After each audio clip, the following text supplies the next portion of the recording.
Assalamualaikum warahmatullahi wabarakatuh. Kembali lagi bersama Jarod di channel Media Perubahan. Yeah.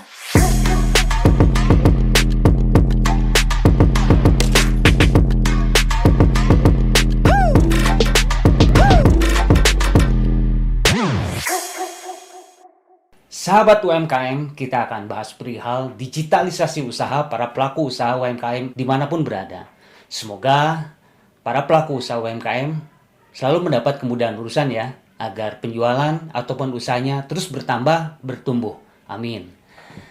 Sahabat pelaku usaha UMKM dimanapun berada, kita tahu bahwa penjualan yang hanya terbatas pada penjualan online yang itu-itu saja, maka tidak akan besar. Begitupun juga dengan penjualan offline. Penjualan offline kita terkadang ada batasan karena di mana kita pergi, di mana kita menjual, maka disitulah pasarnya. Belum tentu ada yang berhasil dan ada juga yang berhasil. Namun saat ini sekarang pelaku usaha UMKM itu menggabungkan keduanya.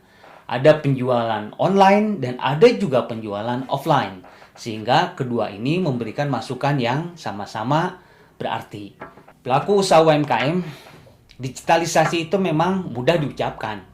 Tapi tidak semua orang mampu melaksanakan atau bahkan mendapatkan hasil dari situ. Ada yang memang sudah berjalan dan menumbuh hasil serta menuai panen dari usahanya. Ada juga yang dari dulu sampai sekarang itu tidak berubah seperti itu saja. Ini kan artinya bahwa ada yang belum pas ataupun belum mampu dia mengoptimalkan penjualan online agar bisa berdampak pada usahanya. Menteri Pariwisata dan Ekonomi Kreatif Pak Sandi Uno itu mengatakan bahwa agar kita bisa meraup pasar Indonesia yang besar, hampir 260 jutaan penduduk, ya mau tidak mau kita harus membentuk tim yang solid.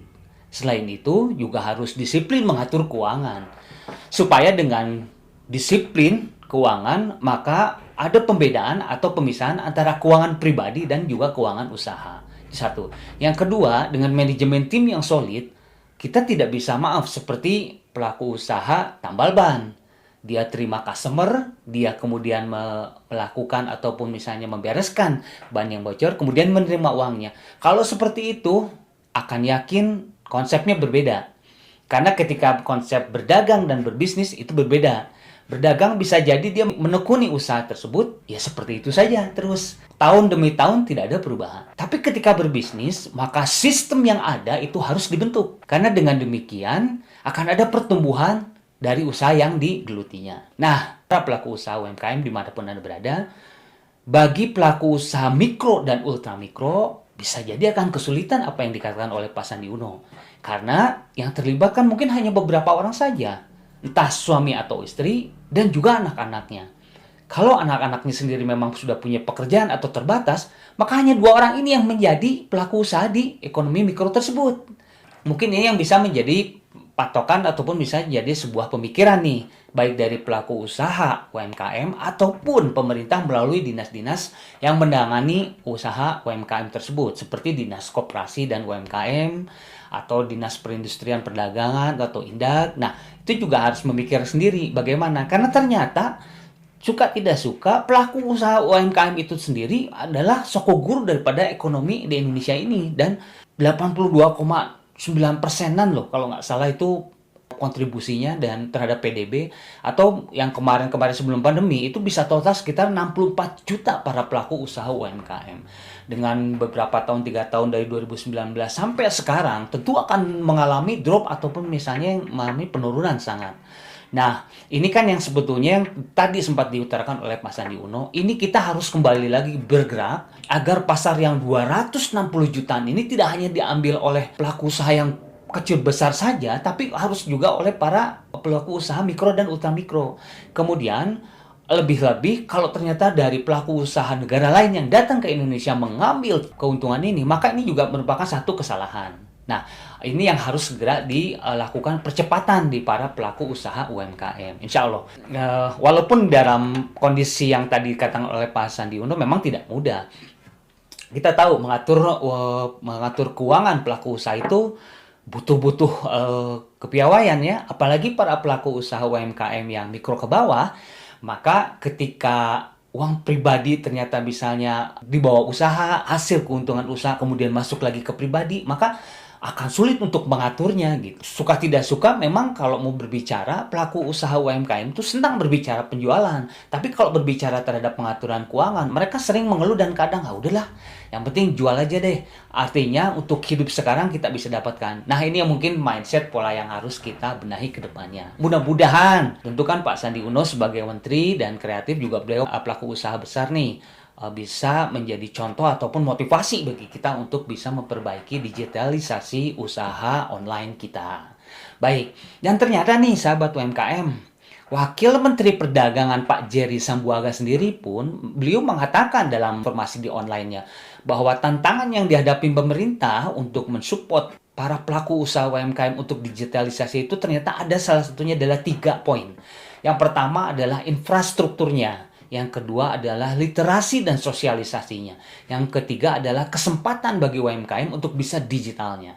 Nah, pelaku usaha UMKM itu kan tersebar di mana-mana. Ada yang memang misalnya di daerah belum memiliki infrastruktur seperti tower yang cukup, maka sulit untuk bisa terjadi yang namanya percepatan atau misalnya pemasangan WiFi, sehingga itu yang akan membedakan dari cost production-nya. Artinya gini, kalau misalnya penjualan lewat online, saya yakin semua orang juga sudah tahu dan sudah melakukan.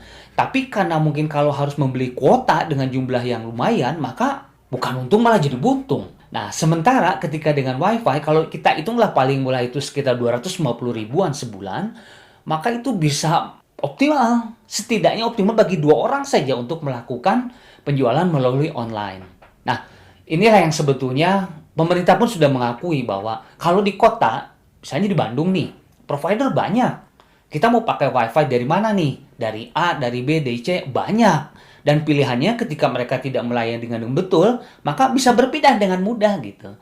Nah, apalagi sekarang ada lagi nih PLN-nya juga mengeluarkan salah satu untuk provider di online tersebut. Kabarnya cepet loh, ya. Nah, ini kan sebenarnya menjadi sebuah tantangan bagi provider yang ada di kota. Lalu bagaimana dengan saudara kita yang ada di desa ataupun di kabupaten? Contoh saja lah, kalau misalnya di Bandung, di daerah Cicalengka yang daerah-daerah sudah masuk ke pelosok, itu di desa-desa tersebut sulit untuk memasang WiFi. Adapun juga ternyata, ya saya nggak tahu, berita terakhir, update terakhir kemarin saya berdiskusi dengan Ketua Kabupaten Creative Hub, itu ternyata mereka mengatakan adanya WiFi di sana sangat dinantikan oleh sampai sekitar 60 desa. Nah, bahkan Kang Raka sendiri sedang berupaya untuk mengelola melalui Creative Hub-nya sendiri agar bisa WiFi itu segera direalisasikan dengan salah satu dulu adalah desa percontohan. Ya, mudah-mudahan kita doakan Kang Raka bisa solusi ataupun bisa menjadi percontohan bagi yang lainnya. Oke, satu. Yang kedua, infrastruktur ini juga kalau misalnya mungkin Kominfo sudah melakukannya, tapi kalau misalnya yang dari dengar ternyata tidak semudah itu gitu. Pressure dari pemerintah seperti apa sih? Nah, ini akan kita tunggu apa langkah baiknya dari pemerintah ya agar bisa setidaknya desa-desa yang seperti ini bisa disolusikan dan PR yang tadi dikatakan oleh Pak Jerry itu bisa disolusikan. Oke. Yang selanjutnya adalah literasi dan sosialisasi. Bisa jadi banyak orang yang paham gadget, artinya gini, mereka kirim info melalui WhatsApp atau Telegram ataupun yang lainnya. Kemudian mereka bisa lakukan foto ataupun video dengan gadget tersebut. Tapi apakah tahu bahwa manfaat yang di gadget itu semua sudah diketahui? Saya rasa belum nih. Ya, contoh saja lah, kita bisa buat note di situ, kita bisa buat kalender untuk kegiatan kita. Kita bisa juga buat editing video dan foto dan banyak lagi dengan yang satu ini. Gadget itu kan sebenarnya adalah bentuk simpel dari sebuah komputer ya, sahabat. Nah, mudah-mudahan sahabat juga nggak cuma pakai itu buat hal-hal yang hanya sekedar tadi ya. Kalau gitu kemahalan banget tuh. Harusnya kan bisa dioptimalkan untuk bisa lebih dalam usahanya. Oke, apalagi sekarang pemerintah melalui Dinas UMKM dan Koperasi ataupun Dinas Perindustrian dan Perdagangan atau Indak itu juga sudah memfasilitasi untuk keilmuan pemahaman terhadap digitalisasi tersebut. Nah, ini kan sebenarnya yang sudah dikatakan tadi oleh Pak Jerry Sambuaga. Mungkin Pak Jerry menilainya ada secara menyeluruh, baik nanti dikatakan di desa, di kabupaten, ini yang belum tersentuh dengan literasi dan sosialisasi. Digitalisasi itu seperti apa sih? Nah, mungkin ke depan kita akan harap di 2022 ini sampai ke depannya, PR yang kedua tadi yaitu literasi dan sosialisasi segera terpenuhi. Kita tunggu ya Pak Jerry ya. Baik, yang terakhir adalah kesempatan bagi UMKM untuk digitalisasi. Nah, seperti kita ketahui, banyak yang memang tidak tahu bahwa memang ada platform-platform yang memang bisa dimanfaatkan untuk penjualan kita. Kita tahu ya, mungkin marketplace atau apa kalau di kota sudah nggak aneh ya. Bahkan ada yang namanya program Harbolnas ya di mereka, hari beli online nasional. Dan itu benar-benar luar biasa mereka dapatkan keuntungannya ya bagi pembeli karena diskonnya gede banget gitu. Nah, cuman apakah itu misalnya diberikan juga kesempatan bagi para pelaku usaha UMKM untuk ikut terjun di situ? Nah, ini yang menjadi PR-nya. Karena memang ketika masuk marketplace, mereka harus sudah siap dengan segala kebutuhan produknya, dari stok produk, kemudian dari tim yang untuk mensosialisasikan order produk, dari kecocokan terhadap sarana pengiriman atau kurirnya. Nah, ini kan sebenarnya yang harus diketahui oleh para pelaku ataupun sahabat UMKM. Nah, sahabat UMKM, 3 tadi yang poin oleh Pak Jerry Sambuaga, silakan sahabat UMKM renungkan, apakah itu betul di daerah saya seperti ini? Tapi saya lebih menekankan terhadap teman-teman sahabat UMKM yang ada di non kota ya, yang di desa, di kabupaten. Karena bisa jadi ada beberapa yang mengatakan, iya sama, saya belum dapat, atau kami belum dapat nih, gimana caranya bisa optimal gitu. Nah, apalagi ketika memang kesempatan untuk digitalisasi belum diimbangi dengan kesiapan produk, SDM, finansial, wah itu akan menjadi sebuah bumerang atau blunder ya. Karena order besar tidak bisa dipenuhi, kekecewaan yang ada, ini yang tidak diharapkan. Bisa jadi itulah yang sebetulnya menjadi patokan oleh Pak Sandi Uno tadi mengatakan bahwa buat atau bentuk tim yang solid. Karena yang itu tadi, pasar besar nggak bisa dengan 1-2 orang gitu. Kalau ataupun tidak, coba buat kreativitasnya. Yang produsen, kenapa nggak kerjasama dengan pihak lain agar bisa mensupport kepada mereka dan mereka hanya sekedar produsen saja. Karena gini, sahabat UMKM, kalau sahabat UMKM kemudian memaksakan harus mengetahui dan melakukan serta menjalankan digitalisasi ini, itu malah bisa jadi kehabisan effort ataupun tenaga. Ya sudah produksi, sudah harus memarketingkan secara offline juga online, maka kan terbatas banget ya. Nah, di situ yang sebetulnya pada momen titik di situ sahabat UMKM butuh orang ataupun coach atau komunitas yang bisa sharing deh. Karena di sana kita bisa diskusi sejauh mana sih kelemahan-kelemahan kita dalam melakukan optimalisasi ataupun pertumbuhan usaha ini. Begitu. Nah, baiklah sahabat UMKM, inilah yang menjadi patokan bagi kita bahwa jangan cemas, gak usah banyak ngeluh, fokus sama apa yang bisa dilakukan dengan usaha kita. Kemudian kita coba, karena yang namanya persoalan itu bukan untuk menjadikan batu sandungan atau bahkan kita malah drop. Nggak kayak gitu. Tapi kita harus bisa bangun diri untuk melakukan sebuah pertumbuhan atau ikhtiar yang optimal. Ingat ya sahabat UMKM, usaha itu kenapa dalam agama Islam ganjarannya surga. Kalau mudah sih gambarannya nggak surga deh, tapi kulkas nih. Canda ya sahabat ya. Oke, sahabat UMKM, apa yang tadi saya sampaikan mudah-mudahan bermanfaat ya. Kita akan bahas lagi perihal UMKM ke depannya. Semoga bisa menjadi inspirasi dan mudah-mudahan ke depan kita akan undang para narasumber yang memang kompeten untuk berbicara terhadap UMKM ini.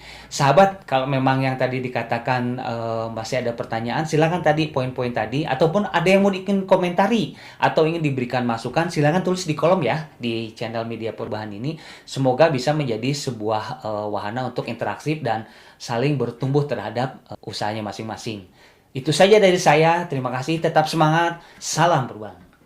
Yeah.